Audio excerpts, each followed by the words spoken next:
No, that's wrong. Dixie Diamonds 20. Dixie, 7:13 a.m.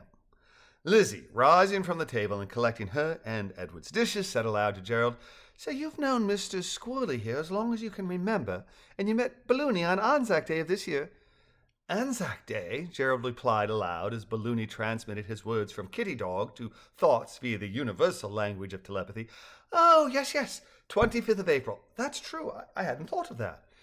"And you were created on Remembrance Day?" Edward asked Balloony. "I believe so," it replied.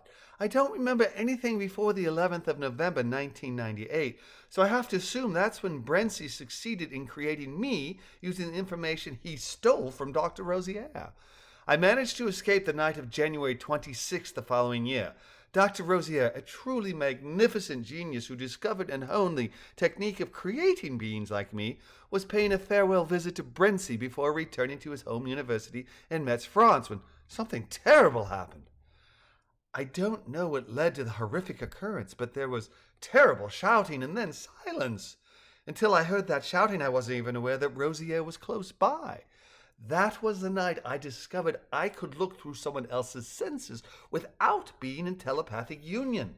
Up until then, it had been full telepathy or none. I heard a man scream, and I popped into his head. It was Rosier. When we established our bond, he was ecstatic. But Brency was attacking him. Next thing I knew, my link with Rosier was broken. I couldn't reach Rosier, and I didn't want to be in full telepathic union with Brency. It was literally at that moment that I learned I could use another being's senses without sharing thoughts with it.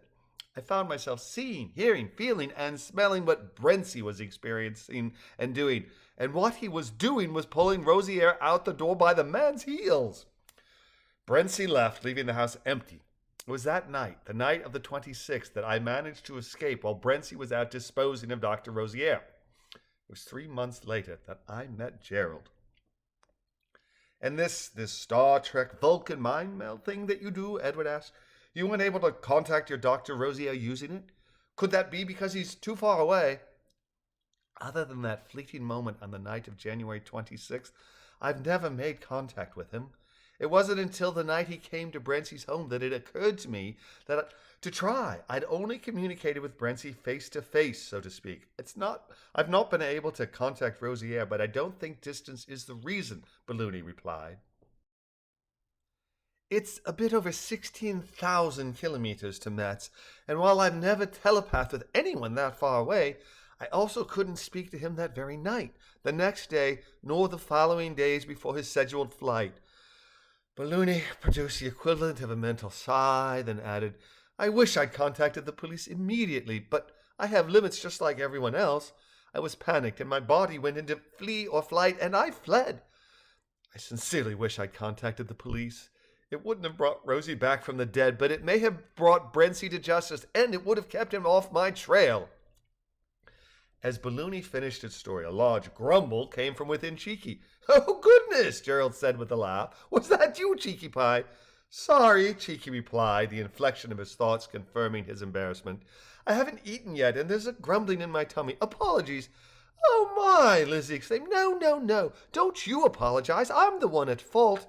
Here Eddie and I are eating right in front of you, and we didn't even think to offer you anything. Goodness, lucky thing for us, Mumsy isn't here, eh, Ed? She'd have something to say about my lack of manners." "You can say that again," Ed said. "We never hear the end of it from good old Abby." "So sorry, Cheeky Pie. What would you like?" "We have nuts."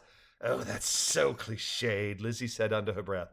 "Oh, please," Mr. Squirrely Cheeky Pie replied. "I'm fine. I don't want to inconvenience you."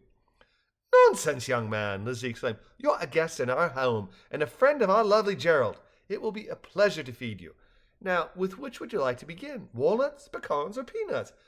"Oh, my," Squirrely Pie replied dreamily. Pecans." "Wonderful," Ed said, rising from his seat and going to the pantry. Jerald said, "I'm hungry too, Mother. Really I am." "Your food is waiting for you in your bowl, darling," Lizzie said, sing-song. "Oh," Cheeky moaned, "is this heaven?" "No, mate," Ed said, returning with a smile and a bag of pecans. "It's Dixie." My inability to contact Rosie could be distance-related, though I doubt highly that I'm mistaken concerning Brentsy. Would it help enormously if I were to pop into him? I think that could help, Lizzie said, smiling to Balloony. Oh, I mean, unless there's some risk of being discovered with repeated, what's the word, spying? Spying on him? Or if it's too taxing on you, Big B, Ed said. Big B, Jerald repeated. I like it. Are you all right with that, Balloony? May we call you Big B? I'm fine with it, thank you. In fact, I rather like it. Not so much the particular moniker, but the fact that someone felt that I'm worthy of a nickname. I'm touched. Worthy? MSCP asked. Big B, you're tops. I thought you knew how much we love and respect you. Thank you for saying so, Cheeky. Well, even though Brentsy's only had me caged for a bit over 2.5 months, I'm afraid my time with him has left me scarred. You and Jerald have done quite a bit to give me a feeling of belonging, but early experiences can scar one for a lifetime, he said sadly. In any case, he continued in a far more upbeat tone, yes, I can see, smell, hear, taste, and touch what Brentsy's body is experienced without alerting him to my presence.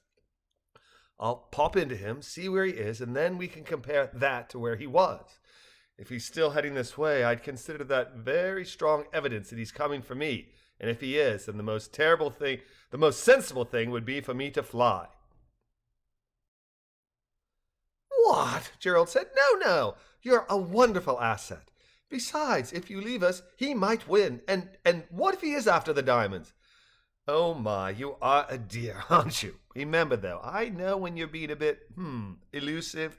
If he's after me, then I'm the threat. And if I'm the threat, the best thing for everyone would be for me to flitter. Not everyone, Lizzie said softly. You count too. Let's cross that bridge if and when, shall we? Capital idea, Balloony replied. Now, how about I pop in and we find out where he's headed, shall we? It would be best if you all sit quietly while I spy. I've never looked through someone else's body while people were chatting, and I don't know if hearing you speak would alter the equation. That's the same reason I won't be speaking while I'm inside Brentsy. I don't know if he'd hear me or feel me if I speak to you while inside him, so mum's the word until I disengage. Got it? Got it! MSCP exclaimed, the sentiment repeated by the others, either in words or through body language.